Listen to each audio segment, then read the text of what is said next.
Somebody has lost their life. According to the don't at least laugh. 1 second.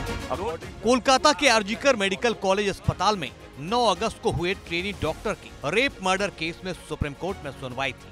Court room वकीलों से भरा था।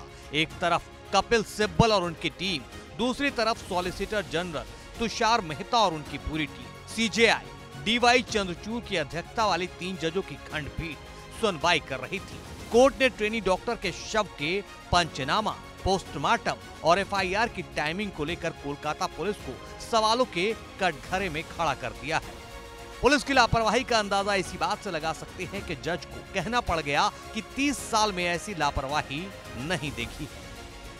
High court में दी गई कोलकाता पुलिस की वो रिपोर्ट भी सवालों में है, जिसमें रेप और हत्या की घटना का ब्यौरा दर्ज है। पुलिस की रिपोर्ट सीबीआई की उस स्टेटस रिपोर्ट का हिस्सा है जो आज सुप्रीम कोर्ट में दाखिल की गई। इस रिपोर्ट के पॉइंट नंबर 4A में लिखा गया है कि कोलकाता पुलिस को डॉक्टर की बेहोशी की सूचना सुबह 10:10 पर मिली थी, जबकि पोस्टमार्टम रिपोर्ट में मौत की बात तड़के 3 से 4 बजे के बीच बताई गई है।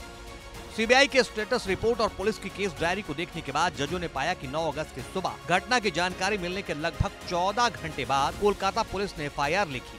कई घंटों तक शव को यूं ही पड़े रहने दिया। घटना स्थल को भी रात में सुरक्षित किया गया, जबकि ये सुबह ही हो जाना चाहिए। सीजेआई चंद्रचूड़ ने कड़े शब्दों में पूछा, लड़की की लाश मिलने के 3 घंटे बाद एफआईआर क्यों दर्ज की गई? एफआईआर पहले क्यों नहीं दर्ज की गई? इस पर कपिल सिब्बल ने जवाब दिया कि लड़की के पिता ने ही एफआईआर 11:45 पर दर्ज करवाई। सीजेआई चंद्रचूड़ ने सख्ती से कहा, अगर अपराध अस्पताल में हुआ तो लड़की के पिता की अनुपस्थिति में अस्पताल के अधिकारियों को ही एफआईआर दर्ज करानी चाहिए थी। अस्पताल के पदाधिकारी घंटों तक क्या कर रहे थे? आज पूरे दिन सुप्रीम कोर्ट में इस मामले पर क्या हुआ, उसका कुछ अहम हिस्सा जान लें। सीजेआई ने सवाल किया, ये बहुत परेशान करने वाली बात है कि सुबह 10:10 पर अननेचुरल डेथ की डायरी एंट्री हुई, उसके बाद रात में क्राइम सीन का डिमार्केशन हुआ। जस्टिस पारडीवाला ने पूछा, सिब्बल आप बताइए कि पोस्टमार्टम कब हुआ? तो कपिल सिब्बल ने जवाब दिया, शाम 6:10 से 7:10।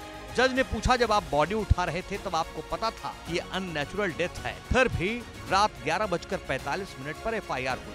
ये हैरान करने वाली बात है कि एफआईआर पोस्टमार्टम के बाद दर्ज हुआ। कपिल सिब्बल ने जवाब दिया, मेरी जानकारी में अननेचुरल डेथ भी 1:45 पर दोपहर में दर्ज हुआ है। सीजेआई ने पूछा, डायरी एंट्री दिखाती है कि क्राइम सीन को पोस्टमार्टम के बाद संरक्षित किया गया।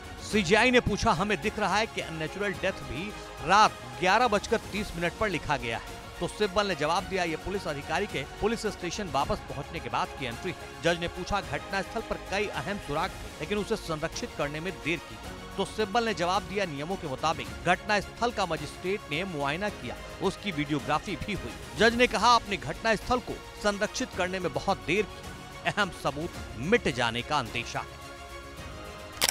जब सिब्बल इस पर चुप हो गए तो अदालत में माहौल और गंभीर हो गया। मामला तब और गर्मा गया जब सुप्रीम कोर्ट में सुनवाई के दौरान कपिल सिब्बल हंस पड़े।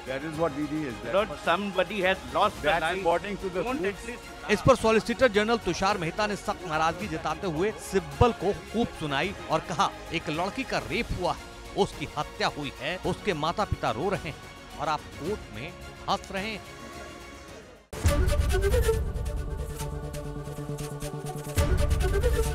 एबीपी गंगा, खबर आपकी, जुबान आपकी।